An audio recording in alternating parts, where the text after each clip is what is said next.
Portofino जीतेगा, वो फिर खुद ही जनाब कैच ड्रॉप करके अश्विन, हाँ पता नहीं क्या हो गया, कोहली साहब दांत निकालते हुए वहाँ से आ रहे हैं, बच्चों वाले रन आउट मिस कर रहे हैं उस दिन, उनकी कोई बैटिंग नहीं चली उस दिन।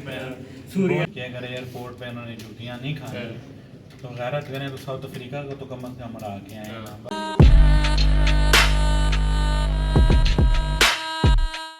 अस्सलाम वालेकुम एवरीवन, नॉन एक्सपर्ट ओपिनियन में आपको खुशामदीद कहते हैं। फिर से काफ़ी दिन हो गए, आप कह रहे होंगे चिपड़ में नज़र नहीं आए। तो मसला ये है कि आपको शायद आप लोग आप जानते ही होंगे कि पाकिस्तान ने जो इतनी शानदार परफॉर्मेंसेस दी, उसके बाद हमारा दिल भी नहीं कर रहा था, और फिर अल्फाज भी कुछ ऐसे थे जिनकी वजह से हमने कहा अगर वीडियो पे वो आ गए तो काम ख़राब हो जाएगा, वीडियो से बैन हो जाएंगे। इस वजह से थोड़ा सदमा बर्दाश्त करके हमने कहा थोड़ा सा ठंडे हो जाएं, जब मिट्टी पड़ जाए ऊपर काम पे तो फिर उसके बाद आगे हम बनाएंगे ये ब्लॉग। ये ब्लॉग आज है जी पाकिस्तान टीम के बारे में, उनकी वर्ल्ड कप की जर्नी के बारे में।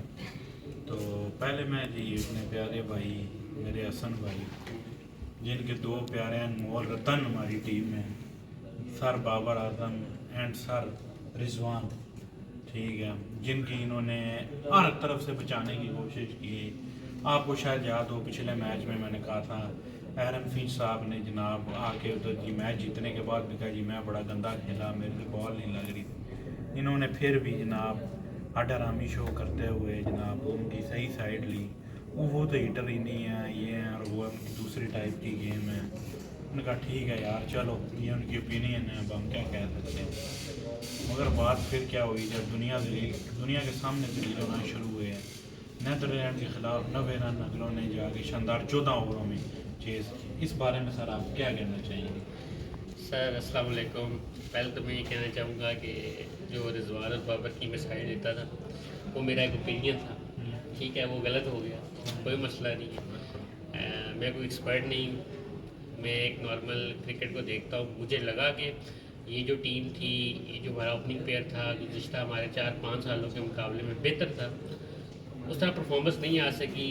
नीदरलैंड के खिलाफ परफॉर्मेंस जस्टिफाई नहीं होती, जिम्बाब्वे के खिलाफ परफॉर्मेंस जस्टिफाई नहीं होती, इस वर्ल्ड कप में ओवरऑल परफॉर्मेंसेस जस्टिफाई नहीं होती। आप उन पर जितनी मर्जी तनकीद कर दें और वो बात जस्टिफाइबल है कि आप, मैंने खुद मैं वॉइस नोट्स अपने शेयर नहीं कर सकता जो मैंने, आपने भी शायद सुने होंगे जो उस से मैंने नवाजा था। मुझे अफसोस था कि मैं ऐसे लोगों की साइड क्यों लेता रहा, but this is a part of game, ऐसा होता है और हमारे साथ ऐसा होता आ रहा है और फ्यूचर में भी होता रहेगा। बट उम्मीद करते हैं कि शायद इस वर्ल्ड कप की परफॉर्मेंस के बाद ये इतनी हमारे साथ डिज़ास्टर हुआ है, मैं उम्मीद करता हूँ कि टीम में कांट छाँट होगी। मेरे ख्याल से रिजवान और बाबर की बैटिंग पोजीशन शफल करने की ज़रूरत है और इनको टीम में फ़िलहाल रखा जाए कुछ अर्सा, तकरीबन 6-7 माह, इनकी परफॉर्मेंस इनकी जो पोजीशन है वो शफल करके बाबर 1 डाउन आया है, कैप्टनसी में थोड़ा सा स्वैप करें, कैप्टनसी T20 की उससे ले लें तो माइट भी पॉसिबल। लेकिन मुझे स्टिल डाउट है, समझ नहीं आ रहा कैप्टन किसको बनाएंगे यार। असल में मसला अब पता है देखिए, क्या बात है पहले बात होती थी हमारा मिडल ऑर्डर नहीं है, वो तो चले शुरू से दिन से बात चल रही है, लेकिन वो हमारी किसी ने सुनी नहीं कि भाई हम नॉन एक्सपर्ट थे, शायद छोड़ें। फिर बात होती थी जी टॉप ऑर्डर अच्छा है, चलें, वो भी फ्लॉप हो गया बात का, ठीक है, आपको एक्सपोज हो गया, मतलब जिस तरह लेकिन बात मुझे है ना, जुनैद भाई, मुझे लगता है कि टॉप ऑर्डर कहीं ना कहीं फिर भी शायद परफॉर्म कर जाए। बट सर देखें ना, आपको वो परफॉर्मेंस नहीं चाहिए जब आप फटे पे भी मैच इतने स्लो स्ट्राइक रेट से, मैं वही कह रहा हूँ ना सर, वही कह रहा हूँ ना सर, आपने अब अपने फ्यूचर के बारे में सर सोचना वही है। कह रहा हूँ ना, मिसाल के तौर पे आगे जाने के लिए आप क्या करेंगे? आप लेट्स सपोज बाबर और रिजवान को सैक कर देते हैं, मिसाल के तौर पे 1 मिनट के लिए सैक कर देते हैं, तो इनकी जगह आप किसको कराएंगे? सर मैं सैक करने की बात नहीं कर रहा, मैं आपके उस पॉइंट से एग्री हूँ, जो कि पहले भी मैं कहता था कि यार कोई मिक्स एंड मैच होना चाहिए। एक पर चलें, एक प्लेयर आप रख लें जो आपका एग्रेसिव हो और एक प्लेयर आप इन जैसा रख लें जो कि चलो कंसोलिडेट करता रहे, एक एंड से तो मार पड़ती है बिल्कुल ऐसे ही। यार। तो आप ये होनी मेरा चाहिए। मेरा मैं ये सिर्फ ये सवाल है कि आप लेट्स सपोज बाबर रिजवान को फिलहाल ओपनिंग से निकाल देते हैं, एक रहने देते हैं, फॉर एग्जाम्पल बाबर रहने देते हैं, क्योंकि बाबर गेम रिजवान से बेटर है, Babar all around the ground खेलता है। नहीं, अभी जो इस टीम में मुझे ना लास्ट मैच है लैंड के खिलाफ, 4 के 5 ओपनर हमारे खेल रहे हैं 5वें नंबर तक, इसका मसले का अब हम क्या हल करेंगे? मेरे शान मजबूत मेरे भी ख्याल है, से फखर तमाम हमारे भी है, डोमेस्टिक सर्कल आपका में भी ठीक है। डोमेस्टिक सर्कल में भी हमारे पास कोई अच्छा मिडिल ऑर्डर बैट्समैन नहीं, शर्जील के बारे में आप शर्जील सर ओपनर है ना, फिर ओपनर है ना, ठीक आप है। ओपनर ले आएंगे, ठीक है, फिर देखें मसला यहाँ आप ऐसा मिक्स एंड मैच करें ना, आप रखें जनाब शर्जील और बाबर या शर्जील और रिजवान से ओपन करा लें, उसके बाद नंबर 3 पे आप फिर कोई टुकर या वो दूसरा बाबर आ या जाए, फकरा ले आएं या जो कर लें, इस तरह कर लें। मतलब एक मिक्स एंड मैच हो आपका जो चले नंबर 5 नंबर 6 तक, ये चीज़ चलाएं ना। या फिर इस तरह तो नहीं हो सकता कि आप दोनों को, इनको भी खिलाई रखें और फिर ऊपर, अगर इनको ही ऊपर खिलाना है दोनों को, तो फिर तो मेरे ख्याल से कुछ फ़ायदा नहीं है। और मेरे ख्याल से अगर हम शर्जील को भी लेट से ले आते हैं तो मुझे लगता है कि हमारे पास एक अच्छा मिडिल ऑर्डर बैट्समैन होना चाहिए, जो कि फिलहाल हमारे सर्किट में नहीं है। शायद कामरान गुलाम है, वो मिडिल ऑर्डर का वो बैट्समैन है। हारिस, वो क्या नाम था उसका, वो जो था हारिस सोहेल, हारिस वो सेल भी था अच्छा वो, player था यार। लेकिन उसके फिटनेस मसाइल और इस चीज़ों फिटनेस मसाइल भी हैं फिटनेस की और- वजह से वो 2019 में हमारा अच्छा मिडिल ऑर्डर बन गया था। हारिस सुहेल था, कुछ शोएब मकसूद को थोड़ा ट्रेन करें, वो को मिडिल ऑर्डर में करें, आजम खान को फ्यूचर में ट्रेन करें, वो थोड़ा सा टेक्निकली साउंड हो सके। कुछ मिडिल ऑर्डर की बहुत ज़रूरत है। मैं आपको बता रहा हूँ कि अगर हम शदीद को भी लेट्स को ले आते हैं तो फिर भी हमारे टॉप 5 पोजीशन पर पाँचों के पाँचों ओपनर होंगे। ओपनर है ना, अब आपका मिडिल ऑर्डर में कोई नहीं है। अब मिसाल के तौर पे आप फॉर एग्जांपल शर्जील आया था इस टीम में, शर्जील है, रिजवान है, बाबर है, फ़खर है, शान मसूद है, इवन कि हैदर अली भी एज ओपनर खेलता रहा। मसला यही है ना कि अब आपके पास सिस्टम ने और कोई प्लेयर निकाला ही सिस्टम नहीं ने और ऐसा, प्लेयर निकाला और या कोई टेस्ट नहीं किया गया ऐसा, या हमने नहीं देखा अब कोई अब ऐसा। अब मसला ये है ना कि ये जो हमारी लॉट थी, ये अगर आप शोएब मलिक और रफीस को लगा लें, मैं सर उनको पहली बार में नहीं काउंट करता। वो तो और नहीं सर, वो उनका दौर खत्म उनका दौर खत्म हो गया। वो ठीक है, वो अगर गया। आप मीडिया और एक्स एक्सपर्ट्स ये कहते हैं जी कि वो ये थे तो वो ये थे, वो जो झंडे गाड़े ना हमारे सामने, उन्होंने जो कारनामे 2012 से 2020 तक अंजाम दिए ना, हमें पता है। सिर्फ अफसोस इस बात का है कि हमें एटलीस्ट जिम्बाब्वे से नहीं हारना चाहिए था। अपसेट हो जाते हैं, इंग्लैंड भी आयरलैंड से हारा है, हो जाते हैं यार। But- चले मैं but एक intent कहना नहीं कि थी, एक intent ये नहीं थी। पाकिस्तान टीम के लिए एक न्यू लो है।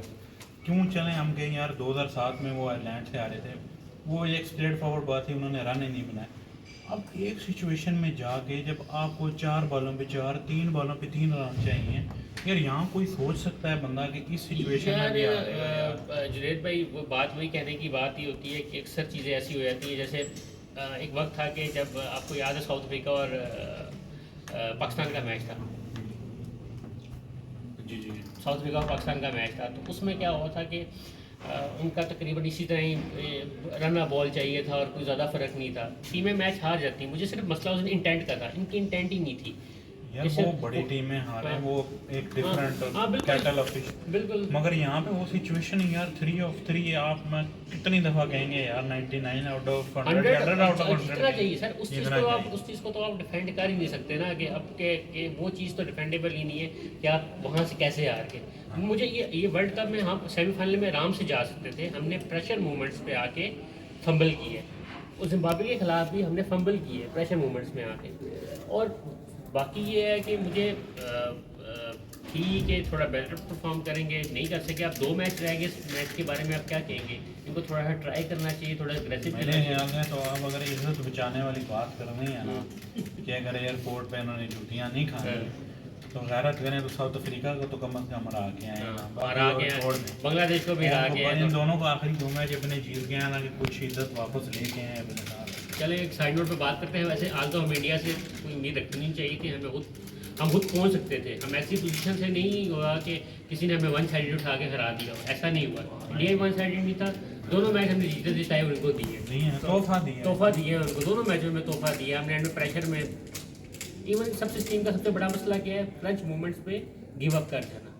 ये क्या करते हैं कि क्रंच मूवमेंट्स आती है, उस पर आपको उनको समझ ही नहीं आता कि हमने पैनिक क्या करना है। सामने जिम्बाब्वे और सामने नेपाल, इंटरनेशनल टीम है, वो भी सारी बातें प्लान करके आए होते हैं, उन्हें पता था कि क्या करना है हमें। ऐसे नहीं कि आप जिम्बाब्वे के खिलाफ जा रहे हैं तो ऐसे आपको जीत दे देंगे। उन्होंने भी आकर इंटरनेशनल क्रिकेट मिट्टी का ढेर मुझे याद आया, मिट्टी का ढेर, मिट्टी के ढेर के नीचे आ गए हम, मिट्टी के ढेर पे आ मिट्टी के गए। ढेर। तो अब 2 मैच रहेंगे, इनमें थोड़ी गैरत है और थोड़ा एग्रेसिव इंटेंट से खेले और खुदा का वास्ता है थोड़ी इज्जत रख के आ जाए।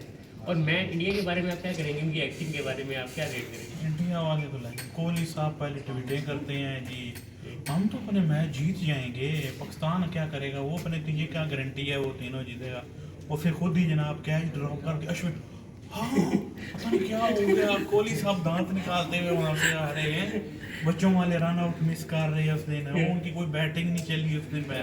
सूर्या कुमार यादव ने थोड़ी अच्छी इनिंग खेली, वो भी नया ने, बाकी किंग कोहली आउट हो गया। अश्विन तो वो अफरीदी याद आ गया था, एशिया कप वाला, मिलर से 2 छक्के बैक टू बैक, यार वो गैरत शाह यार फटी के नीचे गेंद दे रहा है। सही बात है। हाँ यार हमें ये पाकिस्तान को जस्टिफाई नहीं कर रहे कि भाई पाकिस्तान इन पर डिपेंडेंट ही क्यों था, ठीक है, लेकिन बात ये होती है आपकी नीयत होती है किसी चीज़ को जीतने की। इन्होंने 2019 में बदनीति दिखाई, 2019 में इनके साथ क्या हुआ फिर, वो तो दिखानी होती है। न्यूजीलैंड से कैसे ये हारे मैच, अभी भी ये देखना, अभी भी देखना है। साउथ अफ्रीका टॉप पे जाएगा, ये सेकंड पे आएंगे और फिर इनका न्यूजीलैंड के साथ पड़ेगा। मैं तो कहता हूँ इन्हें बांग्लादेश हरा दे और जिम्बाब्वे भी नहीं हरा दे, हम बेशक ना जाए, सही बात। ये भी ना जाए, इनकी तो बदनीति का सिला मिले नहीं रहे। चलें देखें, आज का ये हमारा छोटा सा ब्लॉग था, थोड़ा थोड़ी बड़ा हो गया, लंबा हो गया, क्योंकि थोड़ी फ्रस्ट्रेशन निकालनी थी, लेकिन उम्मीद करते हैं आपको पसंद आएगा और अब अगले जो मैचेस हैं उन पे भी आपको देते रहेंगे और थोड़ा कंटेंट शायद हम अब चेंज भी करें, डिफरेंट चीज़ों की तरफ जाएँ। तो आपसे मिलेंगे अभी इंशाल्लाह हम नेक्स्ट ब्लॉग में, तब तक के लिए अल्लाह हाफिज़। अल्लाह हाफिज़।